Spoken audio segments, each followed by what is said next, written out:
everyone. I am Naman Agarwal and I am batch 2020 pass out of SVNIT Applied Physics Department. I was the gold medal holder for the batch.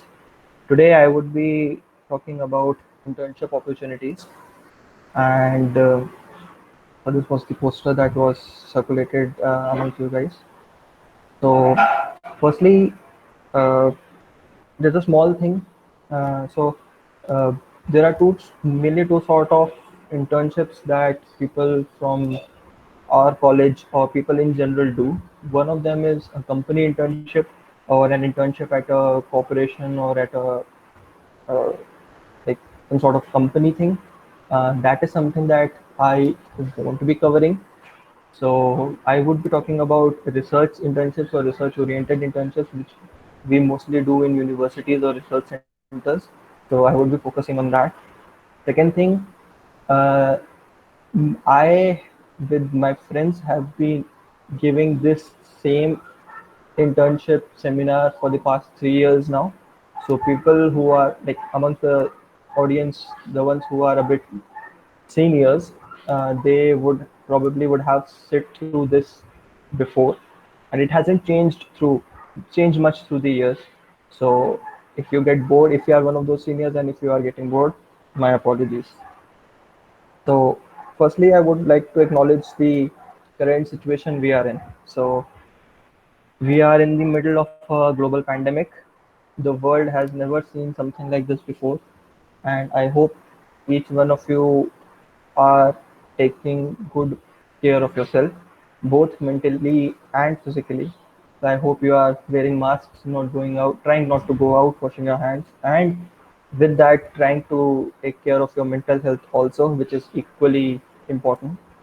So I know it's difficult. It's a difficult time for everyone, and everyone is trying to cope up with the scenario in some manner or the other, in whichever way they are comfortable.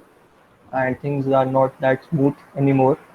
Um, we have to do all of this online and stuff. But it's good to think about the positives. If it wouldn't have been for COVID, I would not have been giving this uh, presentation or this talk at all. It would have been someone of you, someone of your seniors doing it in the college. So it's better to concentrate on the positives of what's happening around us, and I hope everyone is doing good.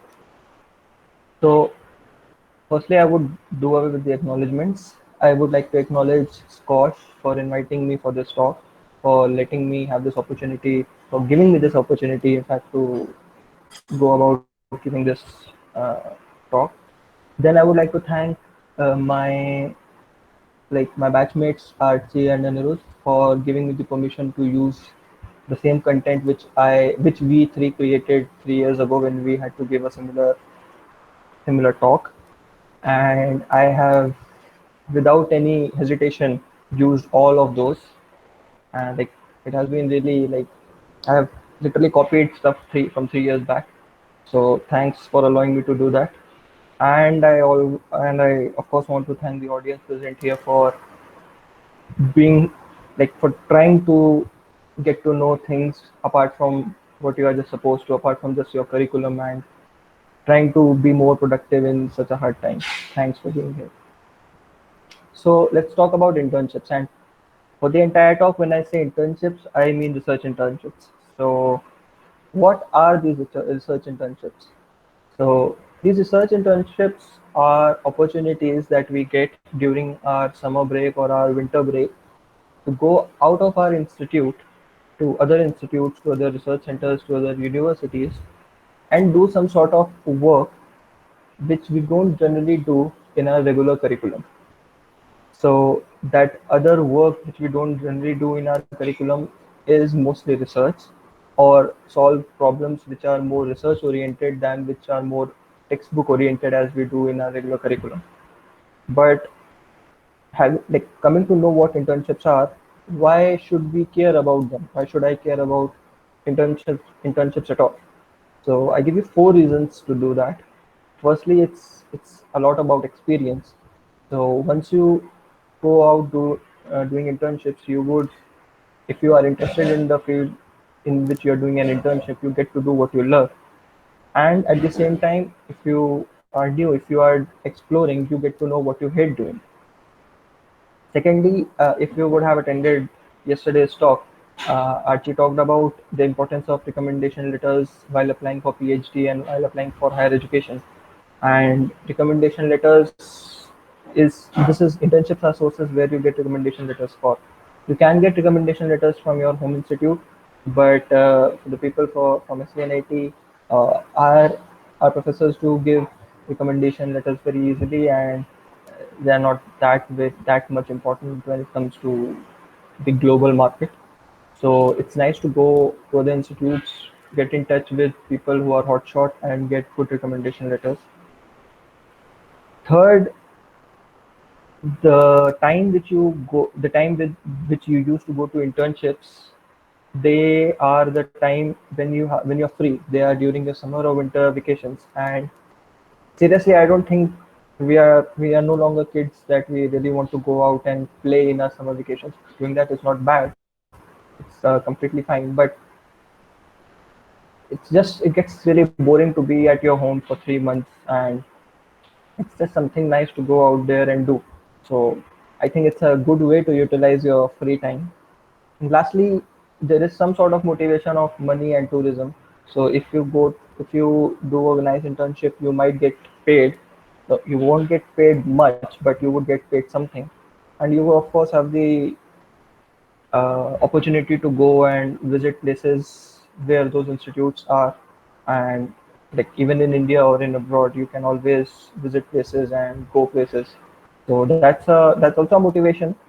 That is not something which people oriented towards science, like it doesn't matter for people who are much oriented towards science, but yeah, it's always a cherry on the top. So if we know what internships are, and if we have good enough reason to care about them, let's talk about what types of internships are there in research. So research internships mostly come under three categories, or there are three ways you can go about doing research internships.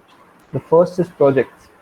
So in projects, you go about solving some sort of a research problem in your field, and this is really different from the textbook problems which we do, because the textbook it might sound a lot, those research problems might sound a lot like like textbook problems, but they are very different in uh, in the aptitude that you require to solve them. For instance, if you are solving textbook problems, you know that they have a solution, but if you when you are out there and solving research problems, you don't even know whether there is a solution to the problem which you are doing, and how much time would it take to come about the solution of that. Second sort of internship that we do in research is reading internship. They are mostly, you can do reading internships in summer also, but winters are good time for doing reading internships. So in reading internships, you find a professor who works in a field which is not taught in your curriculum. You ask them whether it is fine with them if you come there and study that particular subject under their guidance for a month or so. And if they let you, if they are happy to guide you, then you can do that, and you can just read books of those subjects out there in the other institute. Then the third ones are training programs. There are plenty of training programs in mathematics, but I don't know about physics and chemistry. I'm not pretty sure about them. But in general, if you find training programs that suit your interests, it's really nice to do them. It's a good idea to do them in first and second year, because it's difficult to get internships, project-based internships in first and second year. So you would have a nice learning atmosphere in the first and second year, and then you can do project internships in the later years. However, it's not limited. You can also do a training program even in your fourth year or fifth year if they allow people in their fourth year or fifth year to apply. And you can also do project-based internships in your first year. This is just a broad outline uh, which is prevalent in the student society, student fraternity. So I just wanted to highlight them. Next, for all these internships, we have a very basic but not easy application procedure. So firstly, to before applying, you have to make sure whether you fulfill the requirements of the internship or not, of the project internship or whatever sort of internship or not. So the first primary requirement is generally the year that you are in. So as much as what I have seen, opportunities in India are available right. Most opportunities in India are available right after second year or third year, but mostly opportunities in abroad are available for Indian students after third year or fourth year. So that is the first thing that we have to look whether we are eligible for that application or not. Once you have made sure that you are eligible, you have to make sure you whether you do have the skills to go and work with that uh, go and work in that internship or not. These skills are something which are nice to develop. These the skills which I have noted here are particularly for people working in like physics, chemistry, and maths. And I haven't focused a lot on experimental sciences, like experimental physics or experimental chemistry. So I don't know because I have never been from that field, so I don't know much about it. But yeah, having these skills would help you. I know it would help you anywhere in any sort of internships that you do. So it would be nice to have some soft skills. It would be nice if you are fluent in English, you have good interaction skills, you don't feel shy talking to people, you don't feel shy asking questions to your professors and stuff like that. It would be nice if you know how to write a report, especially in LaTeX, because that's a software which the scientific fraternity uses.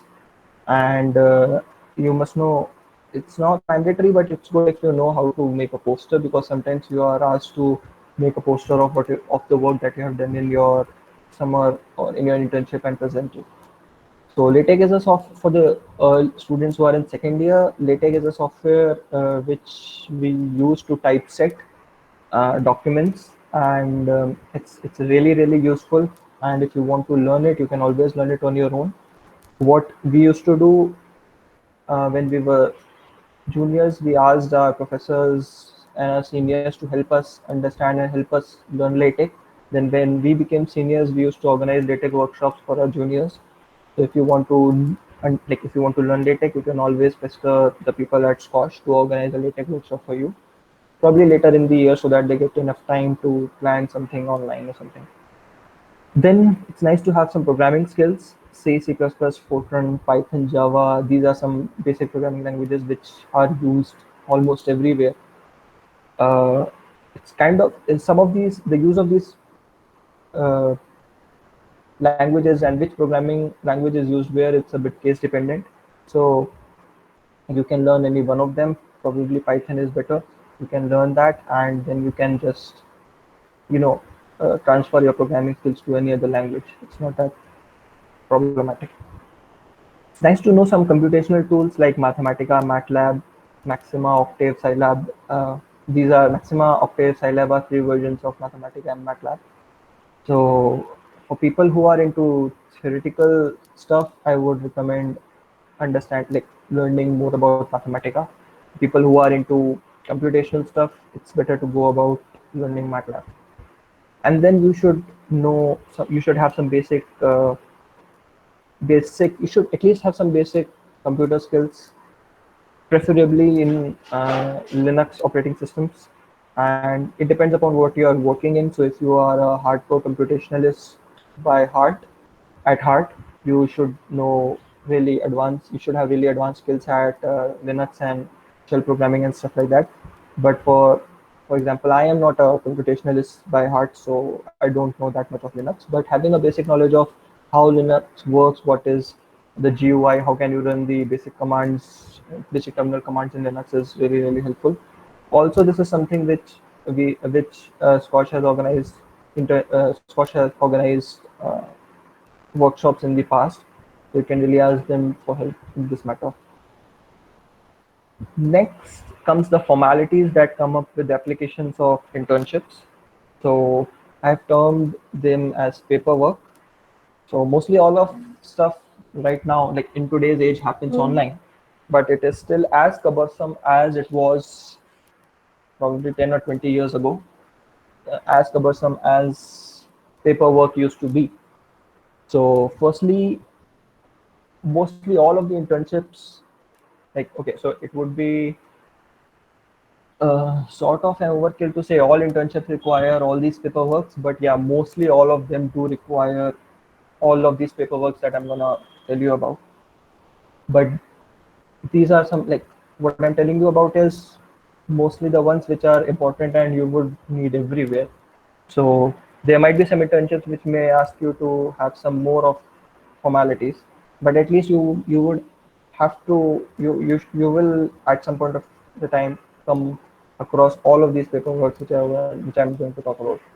The first and the foremost important thing is the statement of purpose, or which some people or some internships write as write-ups. So you might have to write a write-up in order to show your motivation for doing that project or doing research in a particular group in a particular lab.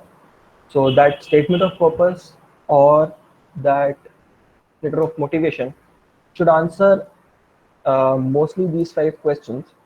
First, it should have what sort of a problem statement you want to work on, or what is your research interest, and why are you interested in it. Secondly, the interest in the problem or area. What has drawn your interest towards that research, towards that particular problem statement. Third, you should tell about what prerequisites you have in order to attack that problem statement, and what all previous approaches you have gone about in solving that problem. Even if you don't have any previous approaches, you haven't read about any previous approaches to solve a particular problem, you can always shoot in the dark and tell about some approaches that you think might be helpful. Then you should really try to justify why are you applying for that particular position, why are you applying for that particular internship, why are you interested in that particular professor, working with that professor, or working in his lab, or stuff like that. And lastly, you should tell, you should write in the SOP what are your expectations from the internship. What do you expect to learn, and how can you come about being helpful in that internship. So this is mainly what should be written in a good statement of purpose, or a good letter of motivation, or a good write up for an internship. Secondly, the second most important thing are letters of recommendation. Uh, as if you would have attended yesterday's talk, Archie did focus a lot on the importance of letters of recommendation.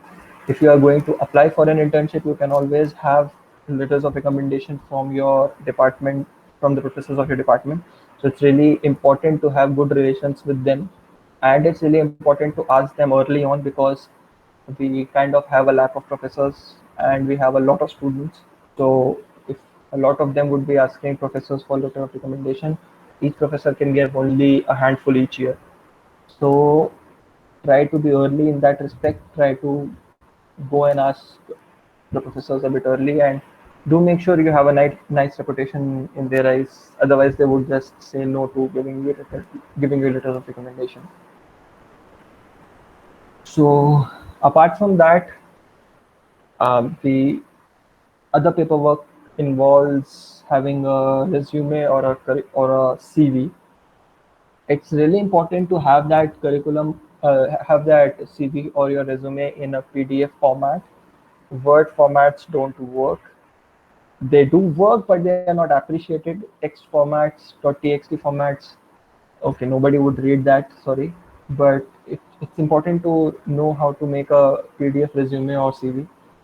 So do make sure if you're sending your resume or your CV, do make sure it is in a PDF, non-editable PDF format. Preferably at a level at which we are, it's nice to have a 1 to 2 page long CV. It would be nice if you make it on LaTeX.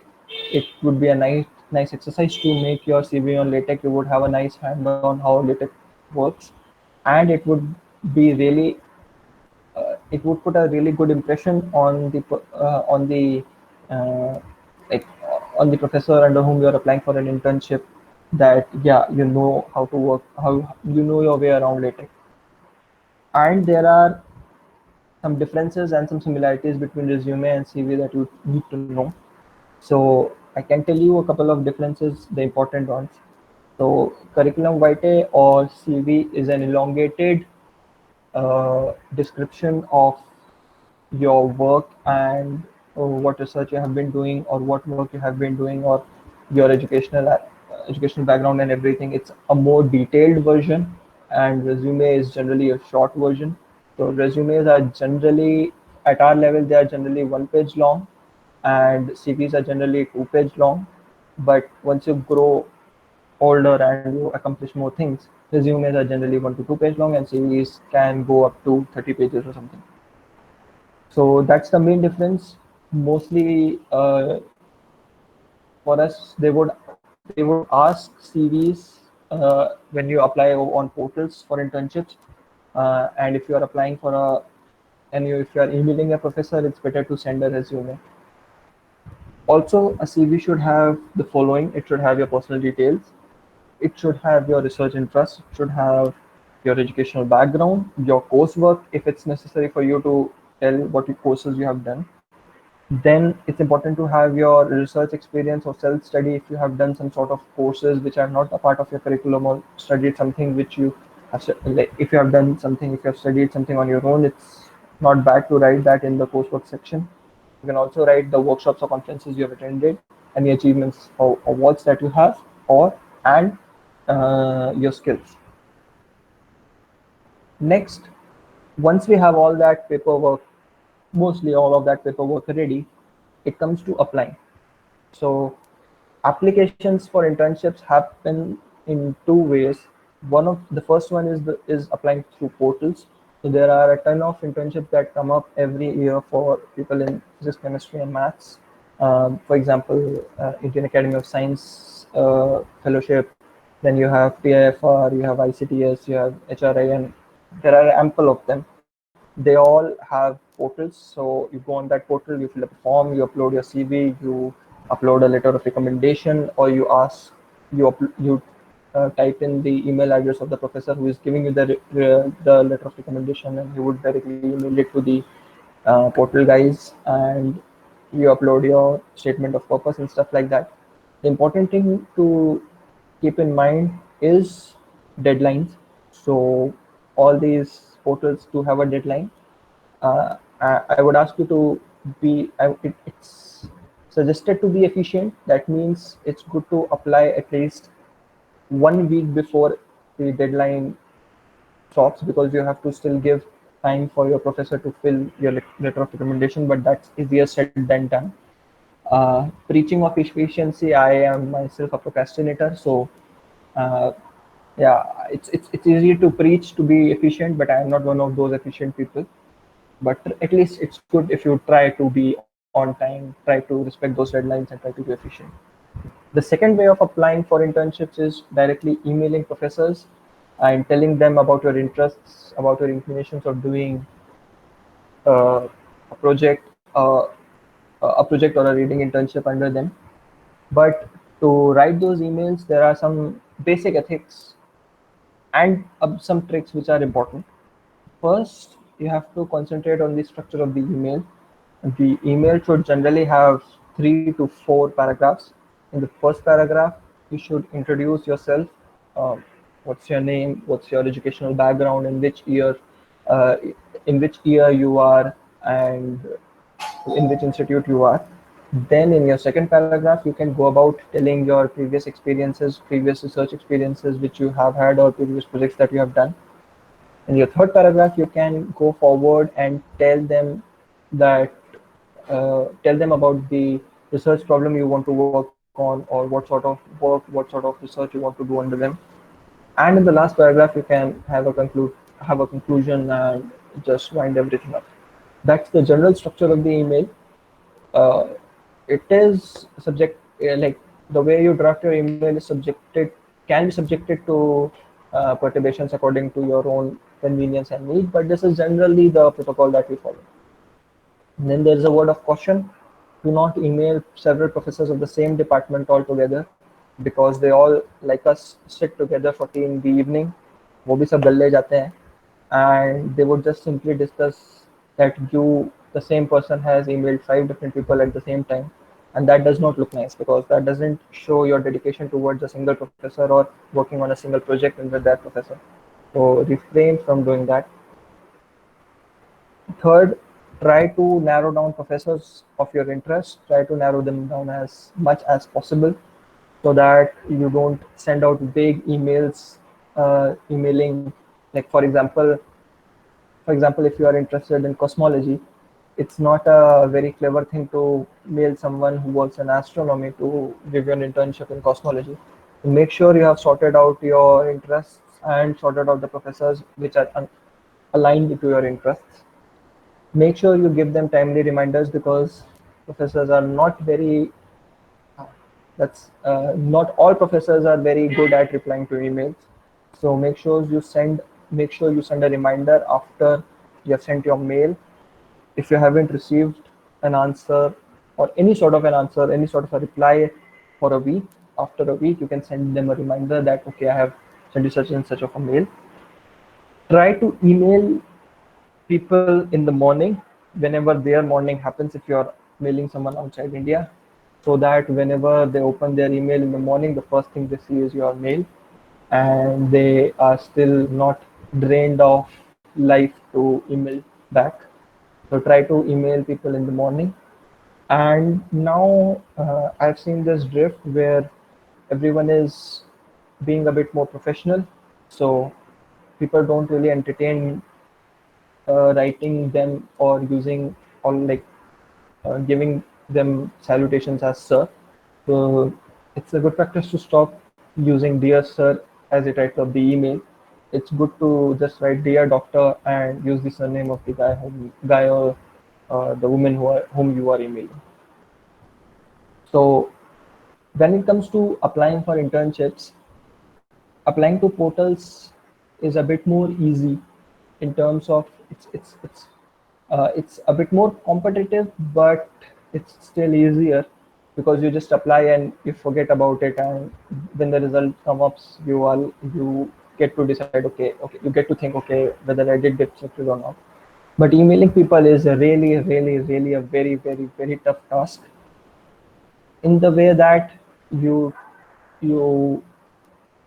apply, you input a lot of your hard work, you go about searching for these professors, you go about searching for their research, you draft your emails, you draft your CVs, and you email it to them, but yeah, they don't really reply or they don't really reply in a positive way.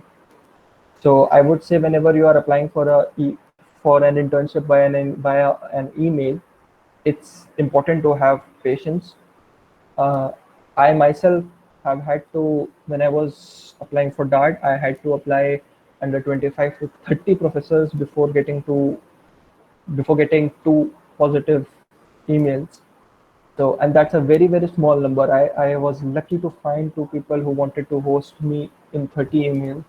People before me, my seniors have done more than 50. Some of them have done more than 50 emails. So make sure you are patient, and it's really ironic how these professors always write on their web pages that if you want to contact me, just email me, or if you want to, you know, do an internship, or I'm hunting for summer students, you can just email me, and they just never email back to you. But yeah, again, not all professors are like that.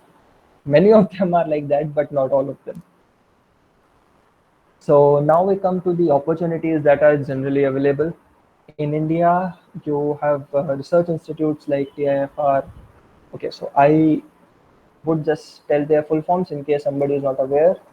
And mostly the institutes which I know are a bit more physics oriented, physics and mathematics oriented. But I would, at the end, I would tell you something which would help you get to know about more opportunities. So research institutes like TIFR, that's Tata Institute of Fundamental Research. HRI is Harishchandra Research Institute. ICTS is International Center for Theoretical Sciences. CMI is Chennai Mathematical Institute. IMSC is uh, Institute for Mathematical Sciences. IIA is Indian Institute of Astrophysics. RRI is Raman Research Institute. PRL is Physics Research Lab. IPR is Institute for Plasma Research. And all of And there are many more research institutes which host summer students for projects. Then there are universities like University of Delhi, University of Hyderabad. There are many good universities in India where you can actually do internships. I myself have done my first internship at University of Delhi, and it was a really good internship.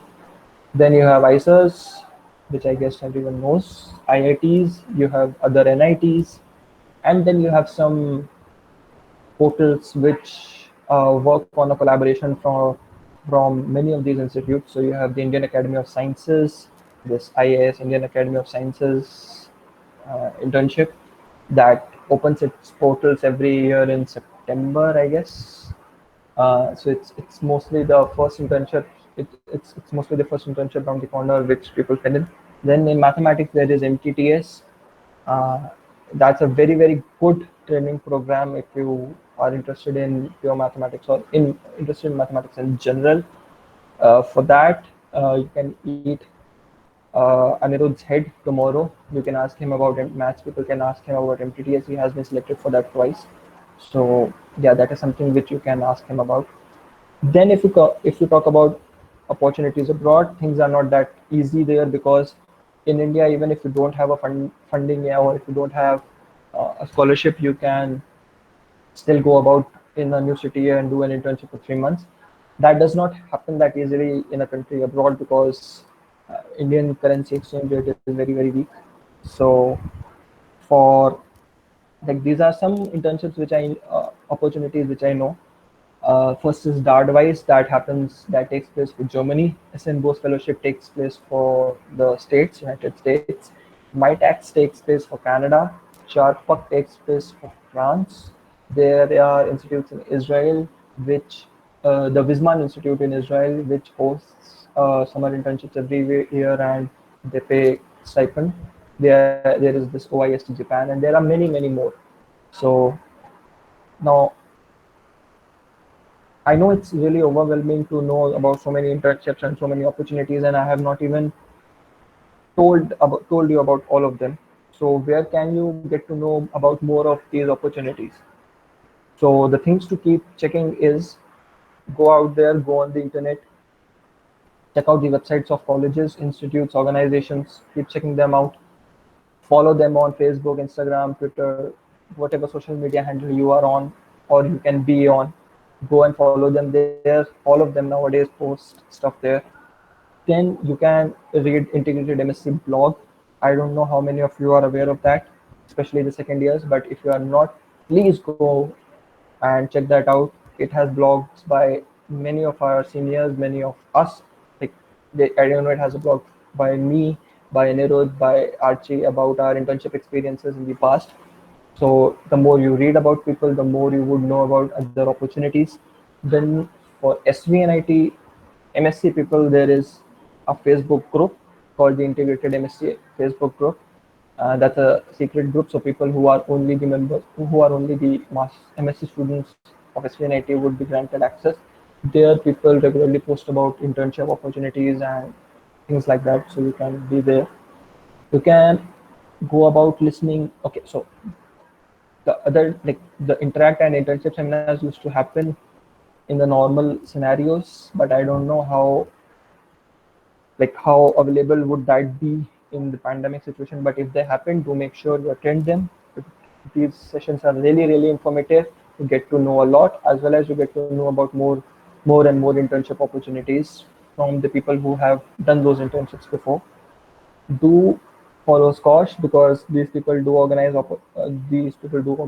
things like uh, talks which they are organizing right now, and things like that are really informative. Also, there are many departmental groups opening up. You can also check them out for more information. And last but not the least, feel free to take help from your immediate and passed out seniors. We are always there to help you, to guide you. I am in a situation to guide you because a few years ago, a really nice senior of mine did guide me and help me out with all of this. So never feel shy to approach us. I guess that would be all. Thanks. All the best. Stay healthy. I know this is a very, very tough situation for everyone, and getting an internship or doing anything productive in this time is really tough. It's tough for me. I know it is tough for you guys also. But I do want you guys to take good care of yourself, take good care of your people around you, people whom you love, and please take good care of your mental health. Thank you. Okay, so we are here. People who have questions can write on the chat box. Yeah, I hope I did not confuse people more. I have been giving this sort of presentation since 3 years now, and if I would have, like, if you feel I skipped over a point or went over something really, really fast, please don't refrain from writing that. I would just go about doing that again. That is Okay, so Archie Tripathi says welcome. Okay, okay. So that's welcome to the thanks or welcome to the talk. I don't know. But in any case, hello. Then Vivek Mori says, in this situation, can we find a work from home internship? If yes, how to do that? Yes, Vivek, we can. I have had some juniors this year who did a work from home sort of an internship. Uh, the key here is to find the key here is to find a professor who is ready to guide you to do a work from home internship, and second, to do a project in which you don't need a lot of infrastructure. For example, you can't do an experimental internship at your home, and if you are doing a highly computationally intensive task, you can't you cannot ensure that you would get a cluster or a supercomputer uh, access from your home. You may not. So these are the two important things. Firstly, you have to hunt for a professor who is ready to guide you from for a home internship, and then yeah, you have to work on projects which you can do remotely. So Anusha asks, is there is also one called PTTS for physics? Similar, oh, so that's a comment. So there's something called PTTS for physics, similar to MTTS, and you can ask Anusha about that later. I did not know that, so thanks for telling me and thanks for telling the others. How to Azhar asks how to find professors, which one to choose, and if I am new and don't know my interests, especially outside India. Hi Azhar, it's not very difficult to find professors. Once you know which institute you are looking into, you can just go on their websites and check out the professors in the department. For example, if you are a physics student, you can go on the physics department website and look at professors there and check out their research area. But yeah, what the second part of the question is important. So you are new and you don't know your interests, so that's a bit tricky. Mostly you tend to, okay, so I know it's difficult to gauge your interests as such, but this is something which you can do in your free time. You can uh, read books about different disciplines of the subject you are working. The like different You can read about different books, different disciplines of your subject, and look for where you are inclined to working, and then you can always take a risk. You can, if you think you are interested. For example, I thought I was interested in astrophysics. I did an internship in astrophysics. Turns out I'm not. So so in that way, you can go try something and discover that you just don't like it. I know it's a riskful scenario, but something that you have to do, especially outside India. I did an internship in astrophysics outside India, so no problem. You can still explore. You are just a 19-year-old, I guess, 19 to 25-year-old kid, so it's fine to take risks. Then I hope I have answered your question. Then Ripanjan, sorry if I'm pronouncing that wrong. Tell about internships in PSU. Okay, so PSU I think is something related to the public sector. And okay, so I'm not very sure about the question. All these universities and these research institutes are kind of public sector, but if you are talking about a work like a job like internship, then I don't think I am an expert at that, and neither was the talk for that. So sorry for that. If there's something which you if If you meant something else and I did not catch it correctly, please write your question again. Then Harshil Bhanushali says, can I apply for internship on the basis of online courses I completed on any site? Yes, Harshil, you can do. Unless you are enrolled in a proper course, you can enrolled in a proper institute. Like if you are a student of SVNIT, for example, and if in your free time you have done some online courses, you can of course cite those courses in your CV and do that. So, for example, when I was in my second year, I did a research internship in general relativity, and I have never ever studied general relativity in my curriculum. Everything that had to be done with respect to studying general relativity, I did it on my own, and I explicitly wrote that in my CV and in my statement of purpose that I am a self-learner in general relativity, and I did get an internship with that. So it's not an impossible thing. You just have to sound convincing. Roshan asked, is there an internship for theoretical physics? My guy. So there are tons of internships for theoretical physics. I have done what, 4 research projects now, which have been in theoretical physics, and one reading internship in theoretical physics. So all out there. You don't have to. There is. It's all there. It's out there. You don't have to worry about not finding anything in theoretical physics. It's a very rich field, and all the other fields are also rich. It's just that I am more inclined towards theoretical physics. So Srijata Das says, everyone says that we need some sort of research experiences as a prerequisite for any internship. And how do I get my first internship? Srijata, that's quite not true. So if you are in your first year or in your second year, like if you want to do an internship after your first year or after your second year, mostly no one does expect you to have a prior internship experience. They know that you are new, they know that you are just a second year student, you have just passed out from your second year, and it's not important to have an experience. What is important is to show your dedication in your CV and in your statement of purpose. So, for example, like I told you, I wanted to do an internship in general relativity in my second year.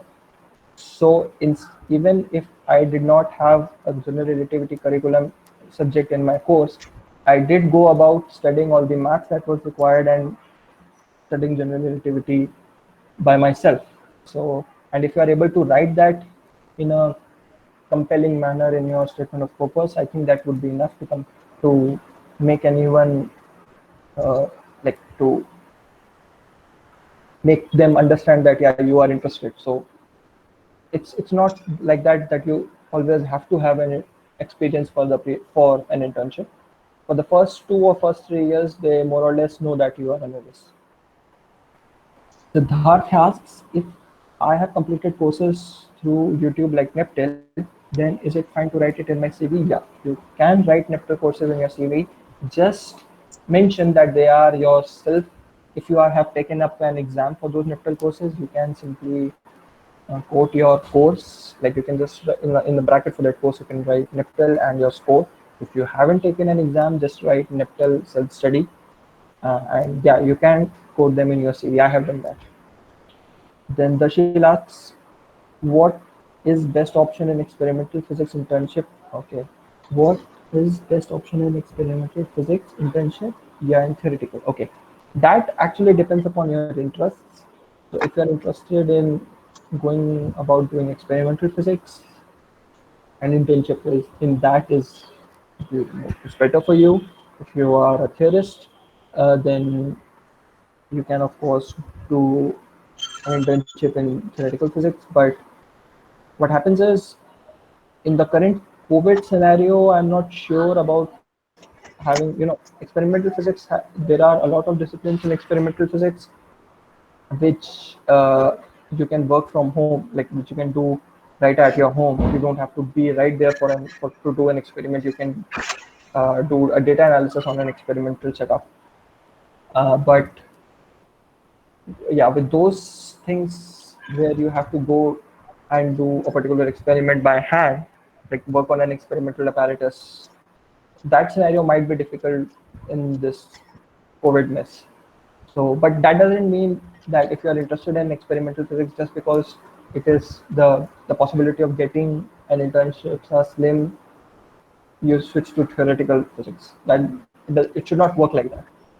So, if you are interested in doing something experimental, apply for things which are experimental. You might not get them as easily as a theoretical one, but it is still worth the effort. I started about theoretical but experimental techniques asks for experience. No, Darshil, I think it's the same answer what Shrija asked. The answer would be the same. If you are a first or second year, first or second year student, people don't expect you to have a lot of experience. I was not able to do internship in second year. Does that is me? Does that make me bad? No, of course. Not being able to do an internship in second year does not make things bad. I have had a lot of friends who did not do any sort of internship in their first year, in their second years, but they did internships in their third years or in the fourth years, and they are good students. They are good. So I have come across people from other institutes who start doing internships right at their first year. I did not do an internship in my first year. That doesn't pull me down. Right? Don't let things pull you down. It's fine if you haven't done internship in your second year. There are a lot of it's the life doesn't end after 5 years of MSc. So you have a lot of years and a lot of things you can do.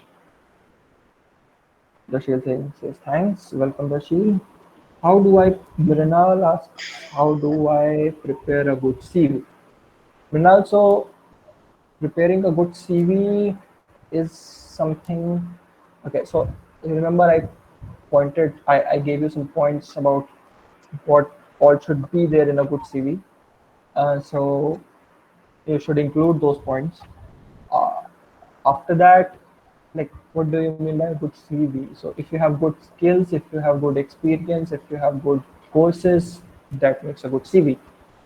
If you are talking about how to make it look good, like visually to make it good, I would ask you to make it in latex. That makes it look better. But I think